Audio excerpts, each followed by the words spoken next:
Guys, I'm back. I am back. I know I kind of took some time off, some time away, which is probably the worst time to do it considering the season is about to start. But I'm here. It's week one. Let's talk some 49ers football.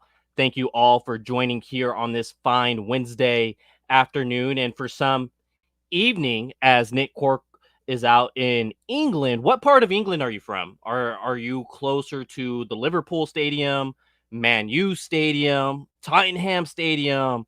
Let me know, what part of England are you from? What's up, Jason? How's it going? I just want to let everybody know I'm going to be going live pretty much every day moving forward.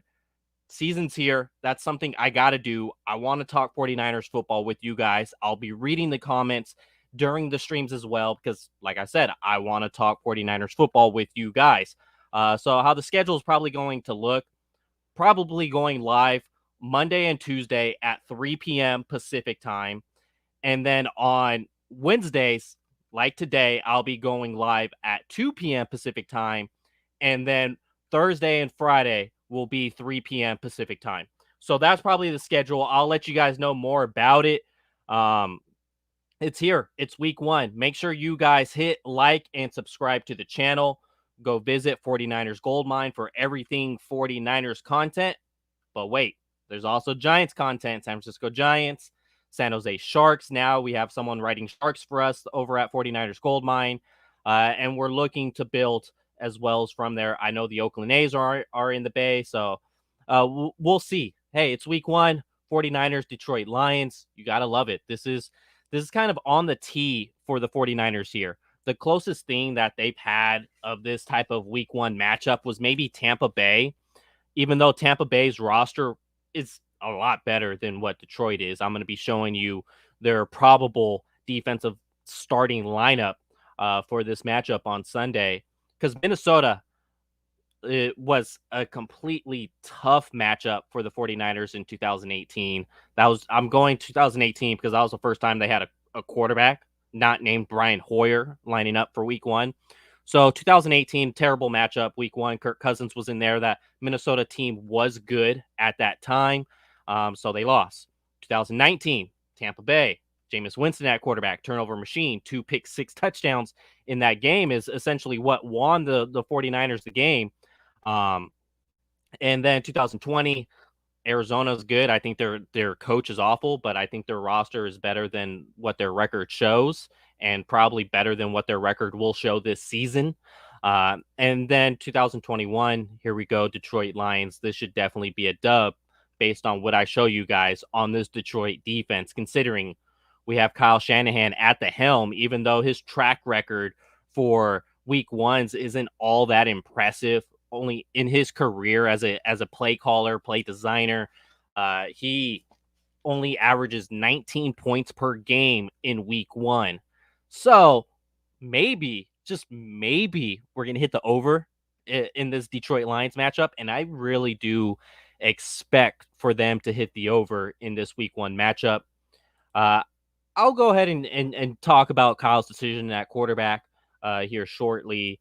And the southeast part of England, I do want to go out there one of these days. I'll plan a trip. It'll obviously have to be in the football offseason, or else I don't know how I'm going to be able to watch 49ers football over there during the season.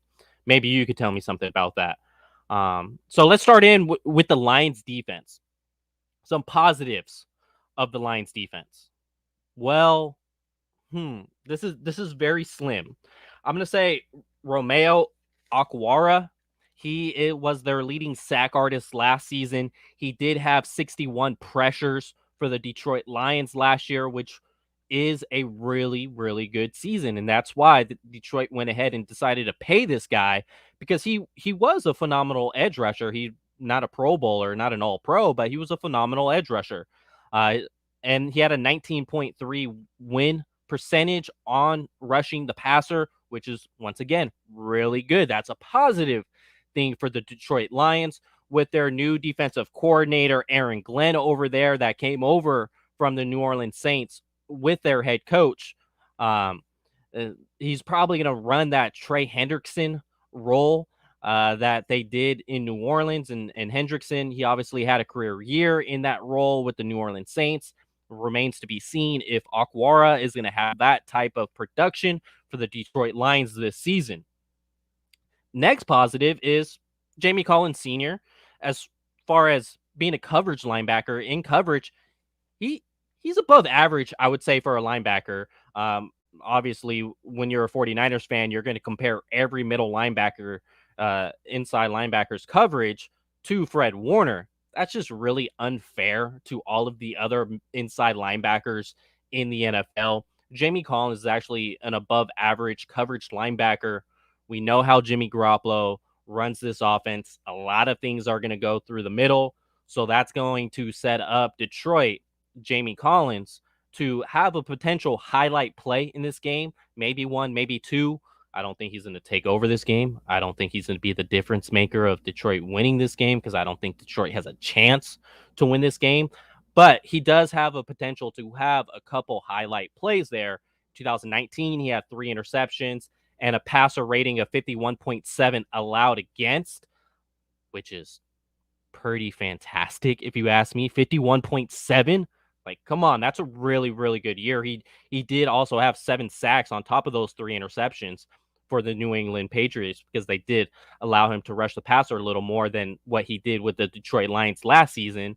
And last season, he only had 1 interception, but still, that's good when your inside linebacker is able to turn over the ball. And his passer rating against was pretty awful at 106.9.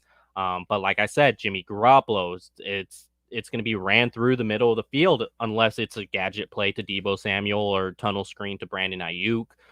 Mainly things are going to be happening, the traffic jam in the middle of the field, and that could potentially set up Jamie Collins for a couple highlight plays.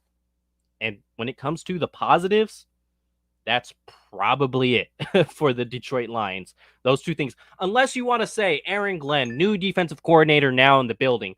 Maybe you want to say now that there's a new defensive coordinator in the building, it's a positive.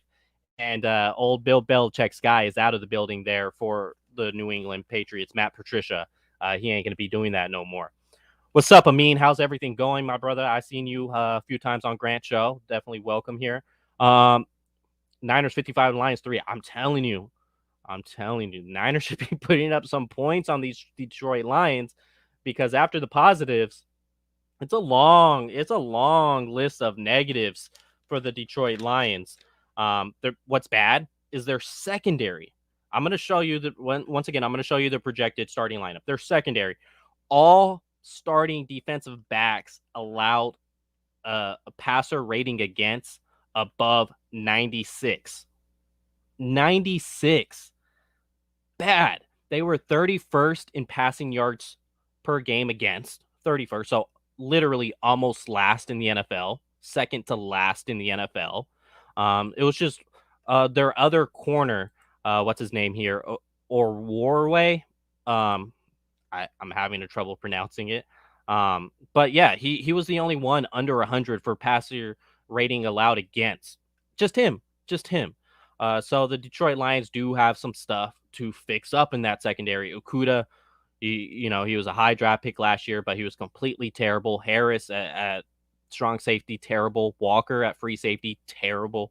So the Detroit Lions, their secondary is just ugly. That's a big bad. It literally, if Kyle Shanahan wants to just throw Jimmy Garoppolo and shotgun all day and let him air it out, this is probably the game to do so because Jimmy Garoppolo will look fantastic doing that. El Paso, fun fact, I was actually born in El Paso, Texas, Providence Memorial Hospital. That's where I was born. So shout out El Paso. Definitely any love for El Paso all the time. Yep, ranked 31st. They were just completely terrible when it came to their pass defense. And when it comes to their run defense, it does not get any better. They were 28th in yards per game allowed on the ground. So 28th on the ground, 31st in the air. They're bad. They don't have a run stuffer, at least a good one. Their inside linebackers, Jamie Collins and Alex Anzalone, that they got from New Orleans last year. So that's a guy that they're bringing over, obviously, with this New Orleans Saints regime. He's not good at stopping the run. There's a reason why the Saints went out and traded a 5th-round pick for Quan Alexander, knowing his potential injury history. Um, so the 49ers are going to be able to do anything that they want on offense. And while we talk about the offense, let's talk about the quarterbacks. Let's talk about obviously Jimmy Garoppolo. It's pretty stated that he's going to start this game for the 49ers. How much is Trey Lance going to play? I'm not sure. Is Trey Lance going to play at all? That's remained to be seen. Trey Lance is he did throw again today in practice, so there's a positive there. He threw a 20-yard dart from what I've heard. So he's looking good. He's looking normal. He's looking healthy. Fingers right, fingers good. And that's all you can ask at this point, as it is Wednesday of game week, and you have your game 4 days away. So Jimmy Garoppolo, as far as like whether you're on the Jimmy train or off the Jimmy train, I don't think it really matters for this matchup against the Detroit Lions. If you were pro Trey Lance, you would say get him in. Like, this is a perfect matchup for a rookie to start his career.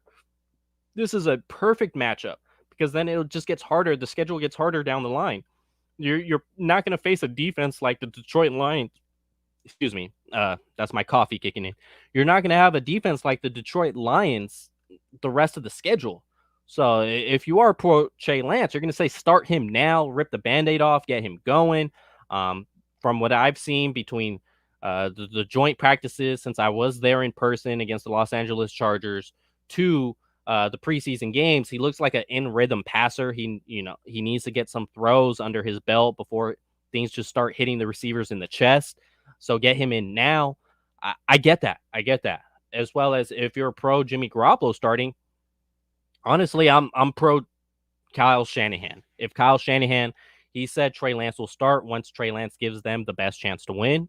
And if Kyle Shanahan wants to throw out Jimmy Garoppolo as a starter, then I trust Kyle Shanahan's evaluation that he doesn't think Trey Lance gives him the best chance to win as a starter. But with Jimmy Garoppolo, he's going to be fine. I know he's had his week 1 woes. Like I said, the Vikings, the Bucks, where he threw an interception, a pretty bad one there. Last year against the Cardinals, where he saw ghosts and started spinning circles in the pocket, and that just basically told the whole story of his season.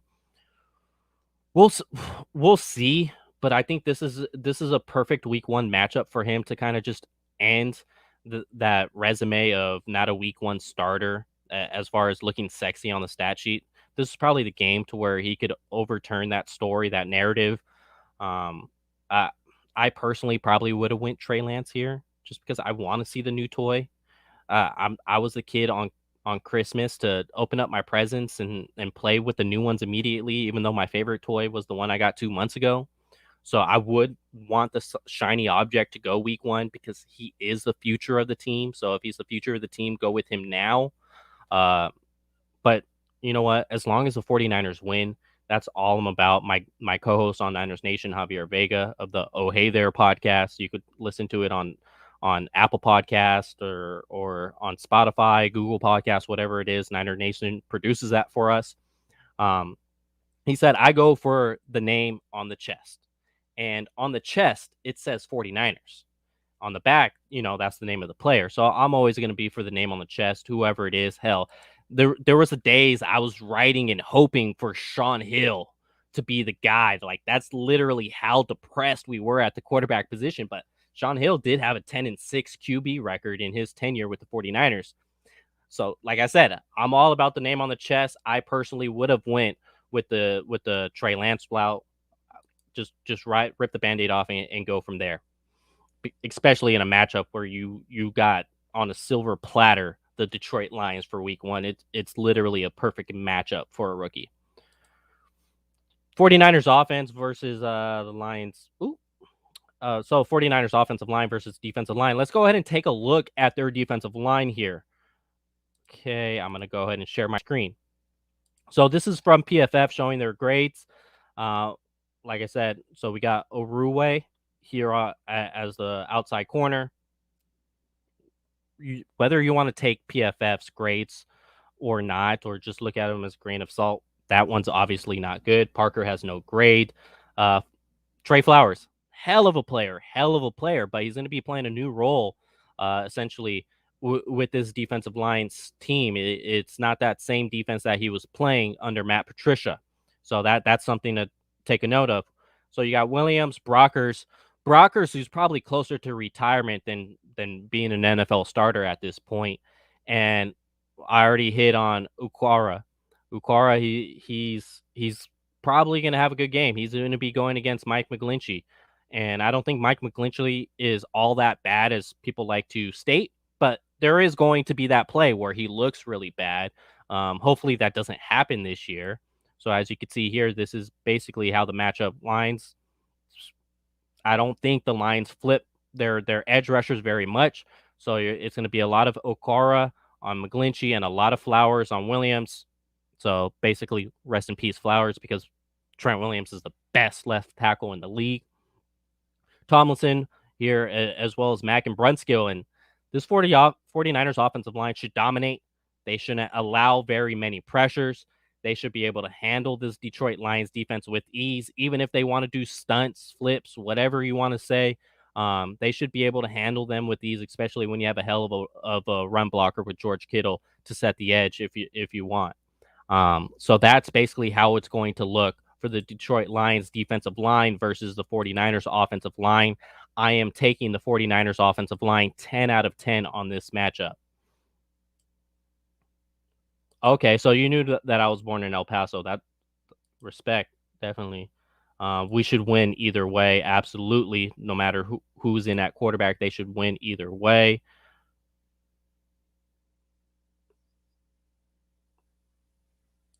Okay, so that's that's Stephanie Sanchez. She's a young woman around my age. Maybe that's why she looks so young. Um, that was something we were promoting with 49ers Goldmine. So with 49ers Goldmine, that's a platform Javier Vega and myself created. And with that platform, we wanted to put female voices on 49ers platform. So we created that podcast. Well, at least introduce the two people hosting that podcast, and Stephanie Sanchez and Angelina Martin, and they do the 49K podcast.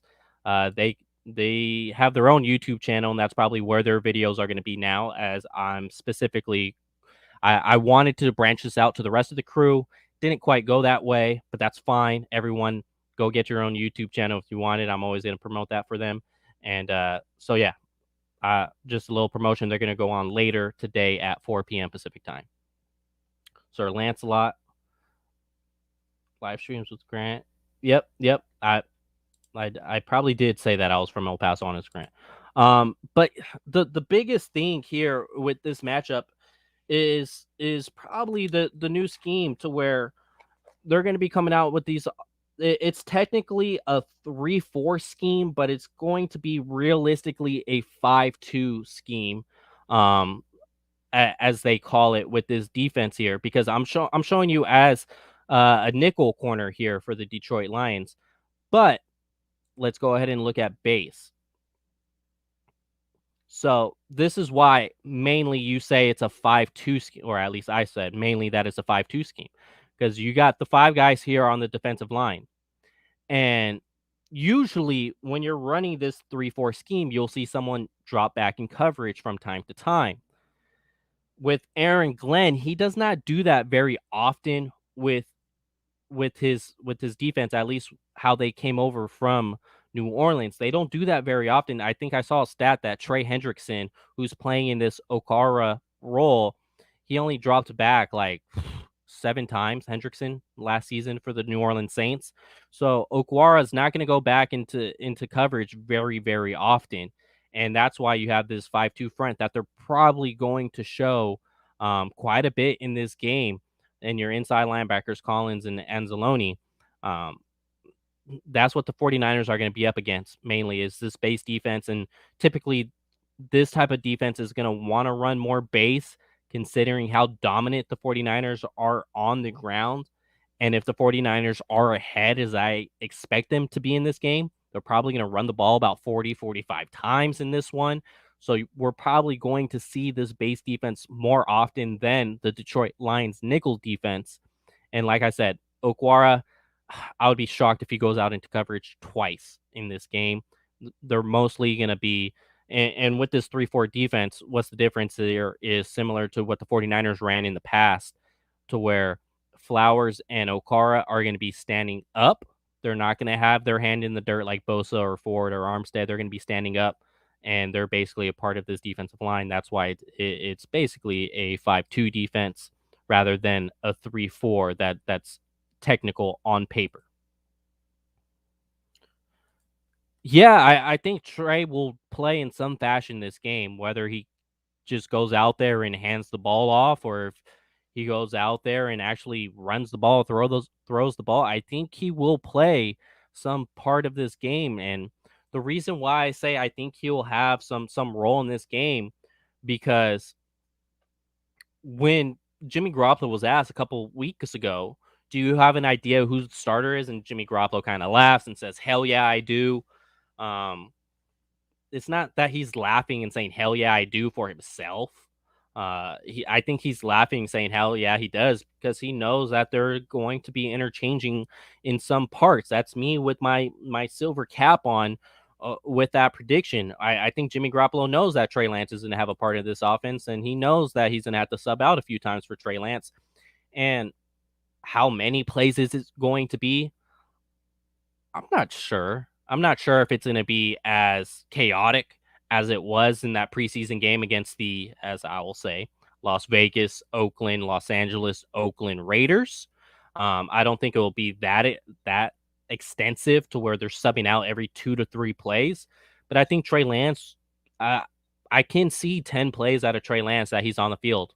Well, once again, whether if it's just passing attempts, whether it's just running it or him handing off the ball, or him actually holding on to the ball and running the ball himself, that remains to be seen. But I think he will definitely be on the field, and if 49ers blow him out, as they should, Trey Lance will definitely be in this field. At this point, I think Kyle Shanahan, they're gonna roll with Jimmy. They're gonna roll with Jimmy unless they get some type of extensive trade at the trade deadline, or some extensive draft pick, which I don't think it will be, because Jimmy's going to be Jimmy. If that trade market was there, it would have been there this offseason. So if someone comes to the 49ers calling for a 4th round pick, hey, we'll give you a 4th round pick for Jimmy, I don't think that's necessarily something the 49ers would do. One if Trey Lance has another chip on his finger, and now they have to roll out there with Nate Sudfeld starting a game. And based off what has happened over the history of the 49ers offense with Jimmy Garoppolo getting injured, you don't want to go that route. Kyle Shanahan's fed up, and I think he's completely okay with having 2 startable quarterbacks than basically a guy that you just hope and pray you can win a game like Nick Mullins had over the past few years. Let's go ahead and talk about these 49ers running backs. If you're playing fantasy football, you should absolutely have one of these running backs starting. Let me go ahead and share this real quick. So, as of right now, PFF has Trey Sermon as the starter. For whatever reason, I think it'll be Raheem Mostert play one out there and not Trey Sermon. So, I believe Raheem Mostert can go off. If you're playing fantasy and you have a Raheem Mostert on your team, start him. Start him. Start him. And with Trey Sermon, I think I could definitely see him maybe get a touchdown here in this game. I do expect the 49ers to drive the field and drive the field often, and heavily with the usage of the run. Even use Deebo Samuel in that run game. We just got done talking about Trey Lance. Even use Trey Lance in that run game. So I fully expect the 49ers to go well over 150 yards in this game. So if you're playing with either running back on fantasy, start them. I know PFF is showing Trey Sermon here, but I do believe it'll be Raheem Mostert out there for play one. And once again, just looking at this Detroit Lions defense, McNeil's not stopping the 49ers run. Brockers, obviously, he couldn't do that in Los Angeles. He's not doing that in Detroit. Flowers he can, but he's going against Trent Williams, so he's not. And if George Kittle's on his side of the line, then he's gonna go against Trent Williams with George Kittle blocking him down to set the edge. Yeah, good luck, Trey Flowers. He's not the type of player to go all the way across the line to stop the run. Williams ain't stopping it. Okwara, he's more of a pass rusher than a set the edge type of player, so he's not stopping it either. Collins, he's more of a coverage linebacker. He's always been bad as a run stopper, so he's not going to. Anzalone, he's more of a special teamer than a starter, so he's not going to. And neither of these safeties are going to be helping you down in the run game like, say, a Jamal Adams would. So the 49ers run game is definitely going to dominate this Lions defensive front. I expect over 150 yards on the ground from this 49ers team come Sunday. And if it's not, something went wrong. Something went wrong, but I'm close to saying the word guarantee on this. Very, very close to saying guarantee on this. 49ers wide receivers against the Detroit Lions DBs. Let's go over this a little bit. So when looking at this matchup, obviously the receivers could go from either side. So it's not like Deebo Samuel's necessarily going to go against Okudah all day. Kyle does mix and match his receivers. But with the Detroit Lions secondary, they're mostly going to play man. And that's mostly what they did last season. Last season, I believe they only went in zone coverage about 30% of the time, which is pretty low for NFL defenses. So considering that they're going to play man majority of the time, I don't trust either of these corners to cover Deebo Samuel or Brandon Ayuk one-on-one. Or even Mohamed Sanu as the big slot. Or even Trent Sherfield, who at times, per Matt Mayoko, not saying this for my own bias since I do like Trent Sherfield, but at times Matt Mayoko said that Trent Sherfield has looked like the best receiver on the field for the 49ers. So I put in their projected nickel corner here. But the 49ers offensive of weapons should dominate this game. Neither linebacker is going to be able to cover George Kittle. If they ask Anzalone, which is doubtful, good luck. If they ask Jamie Collins Sr., which is doubtful, good luck. And Harris ain't got a shot in hell to cover George Kittle here in this matchup. So the 49ers, their offensive weapons, I could see it's probably going to be a big game for one of them. And why it's only going to be a big game for one of them, primarily due to the matchup. The Detroit Lions and how the 49ers love to run the ball and run the ball and run the ball. So if they run the ball so much, the passing opportunities aren't going to be there as far as target share. It's mainly going to be one guy probably to have the big game. And if I had to say, the one guy's more than likely going to be George Kittle, because when Jimmy Garoppolo is in at quarterback, Jimmy Garoppolo tends to feed George Kittle a little more than any of the other quarterbacks might.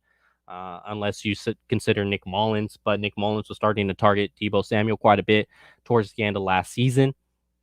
So Deebo Samuel and Brandon Ayuk, yeah, they can have a big game. Obviously, Deebo Samuel, you can consider those little pitch passes, run plays, which he should be able to take care of the Detroit Lions if he's having to run across the edge. Brandon Ayuk, same thing on a tunnel screen. He could definitely take it to the house against this defense. They're not all sure tacklers here on this defense. And it's a new scheme, game one for the Detroit Lions. So they got a whole lot to learn, and this will be more than likely a learning period for them against a coordinator like Kyle Shanahan and talent like Brandon Ayuk, Mohamed Sanu, Trent Sherfield, Deebo Samuel, George Kittle. You could even say Ross Dwelley in there. But yeah, neither of these corners scare me. They could literally target either or. They're going to run man. Just it's going to be the same thing like facing the New Orleans offense. And you saw when the 49ers faced New Orleans, we'll use 2019 an example because 2020 was Nick Mullins, and 49ers are going to get way better play this year. at the quarterback position than Nick Mullins, or at least this game alone is going to get way better quarterback play than Nick Mullins being under center. So with this offense, you saw Kyle's able to scheme up against a New Orleans like defense and put up 40 something points. Last year, once again, was an anomaly, and it was, had some guys out for that game, and it was Nick Mullins at quarterback. So I do expect with Jimmy Garoppolo, or even if Trey Lance is in there for a play, that they should dominate this defense, because this defense is going to play a lot of man coverage against this 49ers offense. And I don't expect one of them to get stopped, or to have a bad game. Once again, one guy is going to have the big game. And if I was a betting man, I would say George Kittle's going to have the big game. And then Debo and Ayuk are probably going to do average with the slot receiver, probably not so much, just because there's not going to be a lot target share against the Detroit Lions defense, where Kyle Shanahan's probably going to run it 50 times. So I'm just saying, as far as a fantasy perspective, it's more than likely going to be one guy. My one guy is going to be George Kittle. But if they wanted to air this thing out against this man coverage against the Detroit Lions, the so many different looks that the 49ers give you pre-snap, in motion, things like that, natural pick routes. If you have, say, what I mean by a natural pick route is if you're running trips here and George Kittle's next to Trent Williams, you could literally have Mohamed Sanu and George Kittle here run a 9 route to where they just go straight up the seam, and then Ayuk, you could bend him here over the middle, whether it's a slant or if it's a dig, whatever it may be, and that's going to be open all day versus man coverage, and it becomes a natural pick, because now this outside corner is going to have to get over the nickel corner and then over whoever's in coverage here, whether it's a linebacker or safety for the Detroit Lions. So they're going to have to get over 2 defenders plus 2 wide receivers just to get Brandon Ayuk. And Kyle Shanahan has shown that play design a few times in preseason. So that should be open all day long versus man coverage, play action all day versus man coverage. Because Kyle Shanahan's just going to mess with these guys' eyes and don't know which way they're going to go. If he wants to bring Debo Samuel here across the line and pretends it's a sweep, you hit George Kittle here on an out, and I guarantee you saw George Kittle beat Stephon Gilmore last season in New England on a 10-yard out. He's beating whoever's covering him on a 10-yard out, so that'll be there all day as well. 49ers are going to be able to do anything that they want in coverage. I don't see why the hell not. And that'll be, they should be definitely in the 30 points. They should score more than 30 points in this game.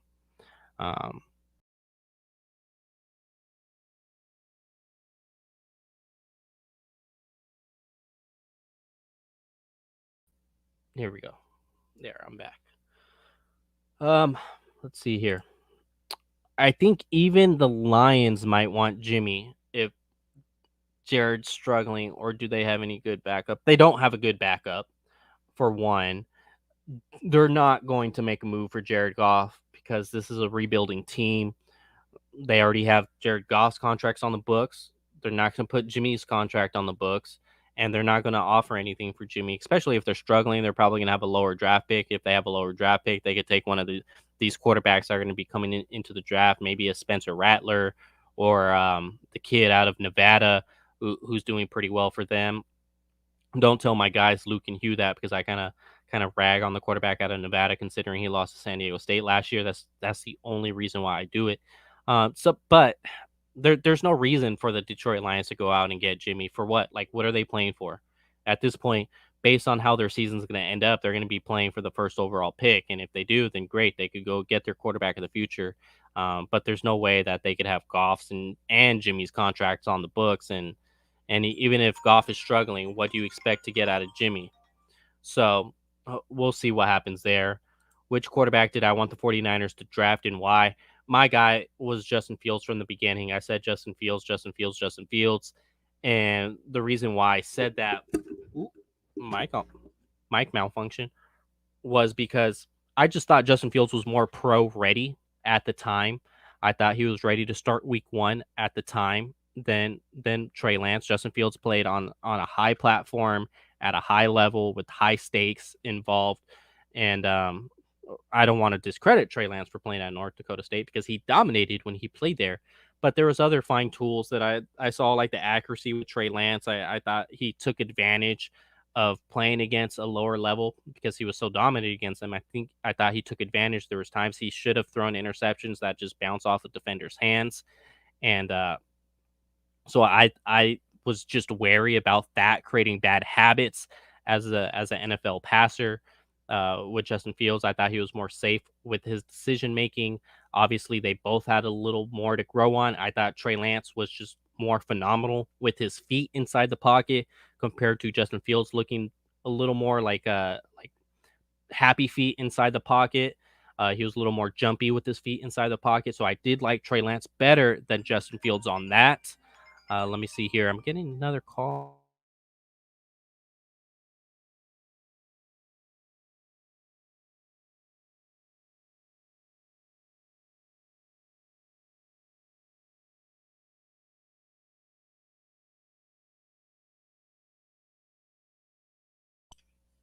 Sorry about that. Family calls, family calls. But yeah, it's so I was a little more Justin Fields at the moment. When it came up, I really thought it was a pick because the whole quarterback collective thing. Um, Shanahan had to feel comfortable to move up in that pick spot, essentially investing 3 first-round picks on the guy. And I thought, okay, if he's going to feel comfortable, it's going to be with the guy he's known since high school, or at least met in high school, and saw his mechanics, saw his tools, and then saw the resume that he provided in college. And then once it got closer to the draft, I started hearing those whispers of Trey Lance, and I felt like it was going to be Trey Lance at the end. But now seeing Trey Lance firsthand, seeing him, as well in the preseason games, I could definitely see why Kyle Shanahan made the move. The guy's built like a linebacker. If he's built like the linebacker, he's probably going to be more stable to have a more prolonged NFL career. But hey, guys, make sure you give the like button. Make sure you subscribe to the channel. Make sure you send this to whoever is ready for week 1 NFL 49ers football. Um, Once again, I'm going to be back tomorrow, 3 p.m. Pacific time. Bring your questions ready. Bring your questions ready. Once this video is over, definitely you could just comment back after the video is already streamed. And let's talk some 49ers football. See you guys tomorrow.